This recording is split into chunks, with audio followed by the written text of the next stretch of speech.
Hi, this is Awaken Your Soul. I'm Amber Antonelli, and this is my husband, Anthony Esposito. Hello. Hello. We wanted to talk to you today about the difference between Iboga and ayahuasca. This is a very common question that we get and feel like it's something that people are often curious about. So we wanted to give you a little bit about our experience around this topic.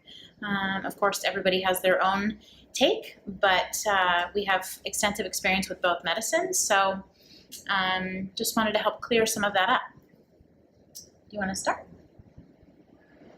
Sure. All right, take it away. Perfect. So the intensity around Iboga, I think that a lot of people think Iboga is a very intense medicine, and There's a big addiction background with it. yeah, So that might be yeah, part of the reason. it's true. And there's also Ibogaine, right? Mhm. So the addiction piece and detoxifying people with Ibogaine can be, I'm sure, very intense. I personally don't have that experience. I haven't taken Ibogaine. I've only taken the full Iboga route, and I also wasn't detoxing from anything. I was detoxing from life and emotion and that sort of thing. But I wasn't. Aren't we all always? Yeah, I wasn't detoxing from opioids. So Iboga, yes, can be intense. It can be relentless. It's in my experience, Iboga is a deeper medicine. It feels older. It feels like it's been around for a very, very long time, older than any other plant medicine that I have experience with. And so I think it goes really deep within the person. It lasts longer, and it kind of holds... Lasts longer in terms of the effects during and after the ceremony, or in terms of the length that it stays in your body in the days and weeks and months afterwards? Both. Oh. Yeah, right. Both. The ceremony is longer. The ceremony typically is a 24-hour process, right? From the time that you ingest the medicine till the time that you get some sleep.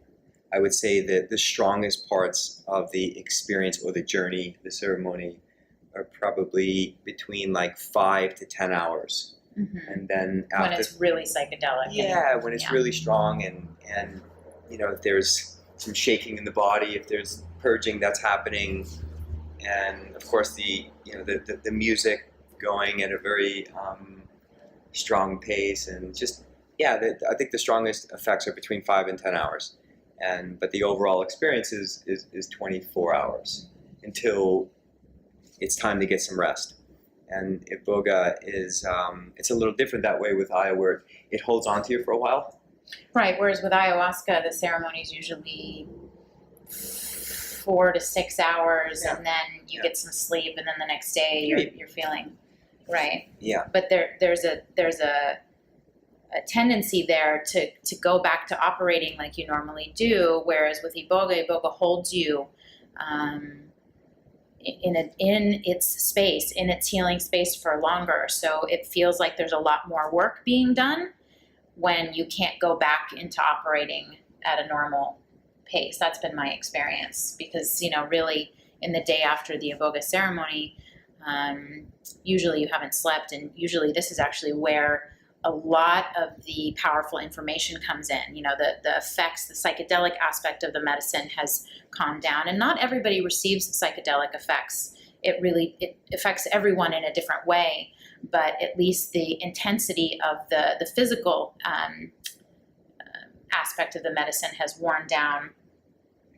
And when you start to have a little bit of space in between, that's when a lot of the clarity comes, a lot of the insights, a lot of the wisdom often are happening in the day after the ceremony itself.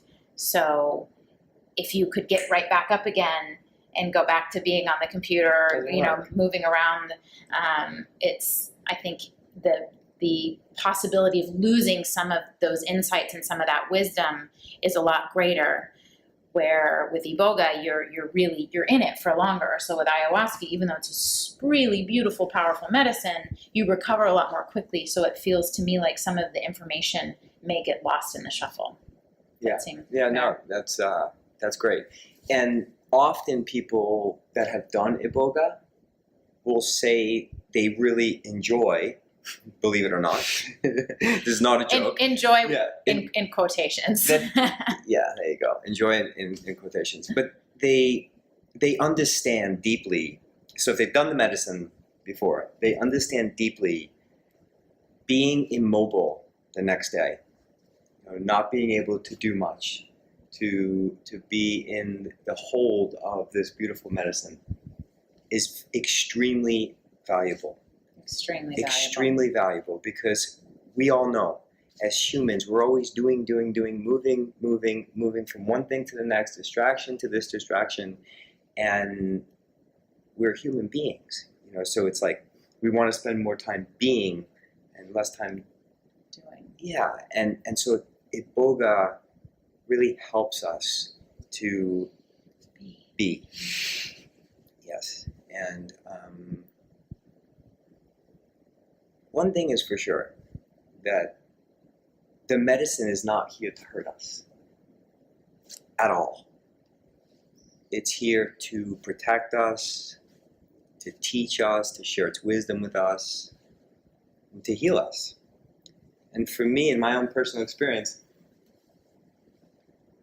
I wasn't afraid coming into to use Iboga. I had used ayahuasca a few years before, maybe 20, 25 times. But when Iboga called, I said to myself, well, there's nothing on this planet that can hurt me the way that I've already hurt myself.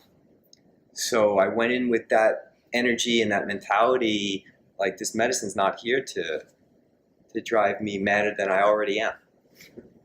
And that was very helpful, because I just trusted. I trusted the process. Whether it was intense or not.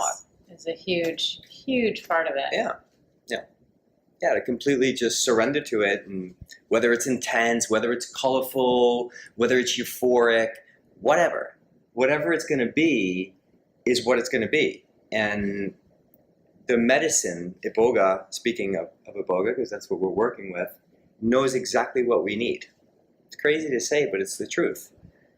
The high level of intelligence knows what we need at this moment in our lives, whatever it may be. If we need a really big laugh, which happens often, Iboga is very, very cheeky. It likes to joke around. It likes to play around. Or if we need, a little bit of an ass kicking, a little bit of the taste of the truth, and that's great too. So whatever it is that we need is what we're going to get. The best thing that we could do coming into the experience is just surrender. Just be open. Just be open. Know that, the medicine's here to protect and teach you, not drive you mad. Well, to drive the madness out of you, really. And sometimes it needs to get stronger before it can dissipate. So I want to back it up a little bit, because I think we got a little bit off topic. Mm-hmm. All valuable information, but we want to just clarify some differences between the two medicines, because they don't all call all of us, right? Our first engagement with true self-discovery in a expanded state awareness was with ayahuasca, and it was a beautiful foray into this realm, and there's many, many, many amazing plant medicines and different types of expanded state work that don't even require you to take anything. But ayahuasca is one that's a little bit more common and popular.